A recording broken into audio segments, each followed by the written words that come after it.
Alright, good morning. Dito na tayo sa Susana Road.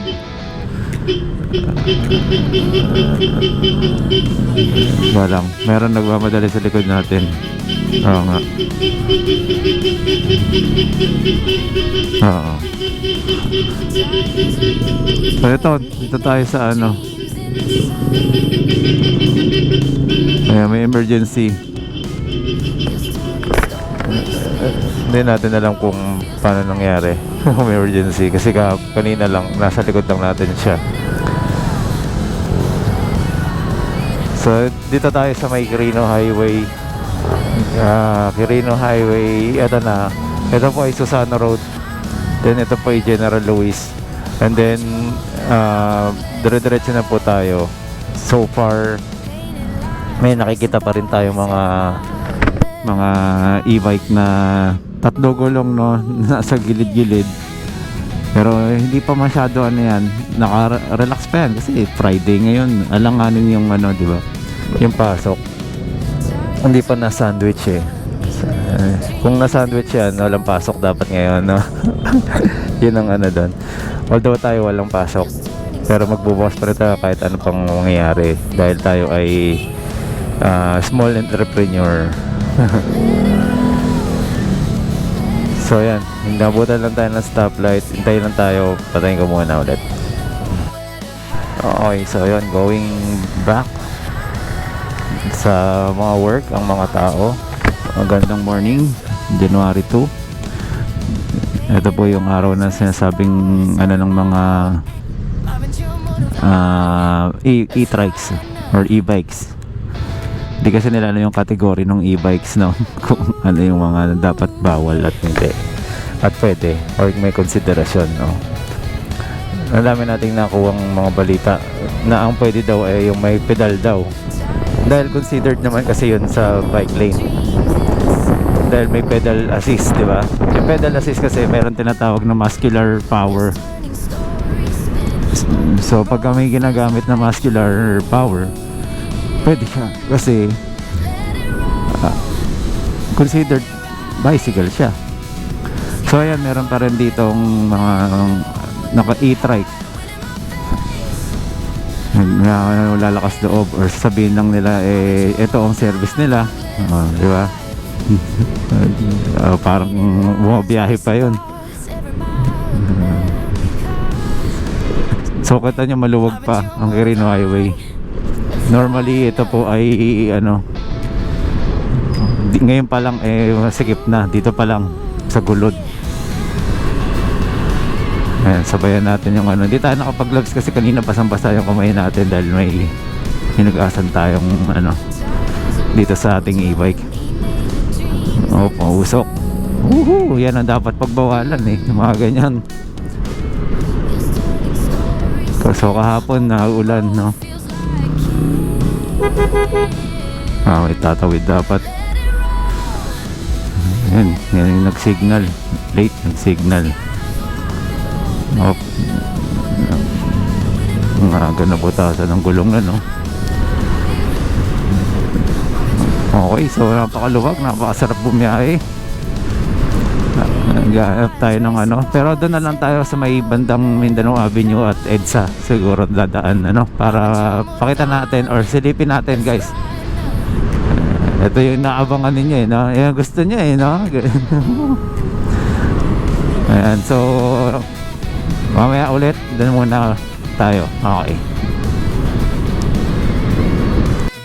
Ayan, so going back, maulan pasok ng taon, ano? Maulan. So ito makulimlim na naman, pero kahapon sobrang lakas ng ulan. Nagbaha nga sa Valenzuela. So dito na tayo sa may ano, Balintawak, Balonbato, and then Kamachile.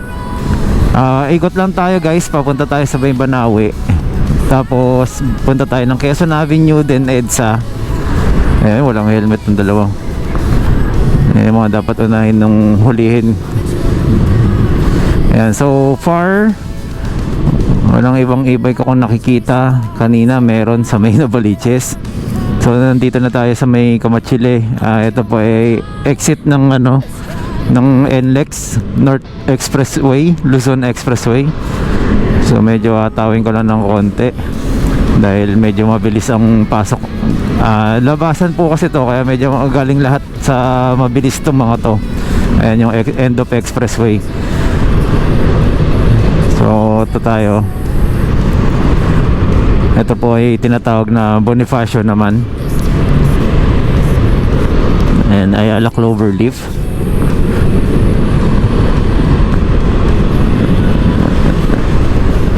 So far, ayan, wala naman ano. Wala. Okay, let's see. Hanap tayo guys ng ano, para sa video na to ngayong araw. We'll check, no, kung may mga nahuhuli or nasisitang mga e-trikes na may mga matitigas ang ulo. So sa e-bikes, ito tingnan natin. Ayan po ang inaabangan ninyo, request ninyo. China-challenge nyo pa ako. Sige. Yan natin. Okay, mamaya ulit, doon na tayo. Good morning once again. So dito na tayo sa may Araneta Avenue.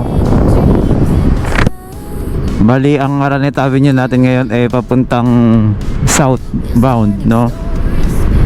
Or Quezon Avenue.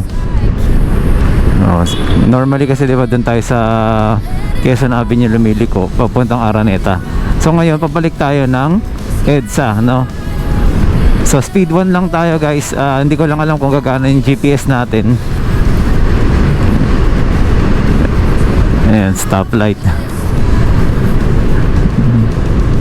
So dito tayo, sisingit tayo. So pagka ganito dapat talaga kung saan kayo didiretso doon kayo, pero ito may arrow pa dito na pwedeng dumiretso. So dalawa yung choices, no? Singit pa tayo. Di ba? Magbibigay yan. Ayan, check. Puro motor. Okay. Sabayan natin yung mga motor.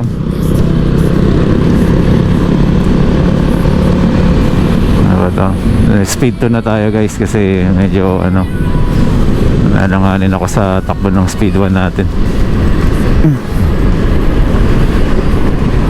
Okay, checking tayo ng mga sumisita.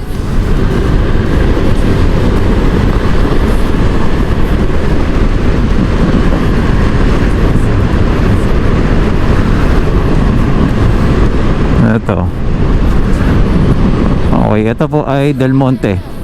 Pwede rin pala ako dumaan doon sa kabila. Pero dito na lang. Mas okay na rito. Tingnan natin kung ano to. Anong group siya. Tactical riding.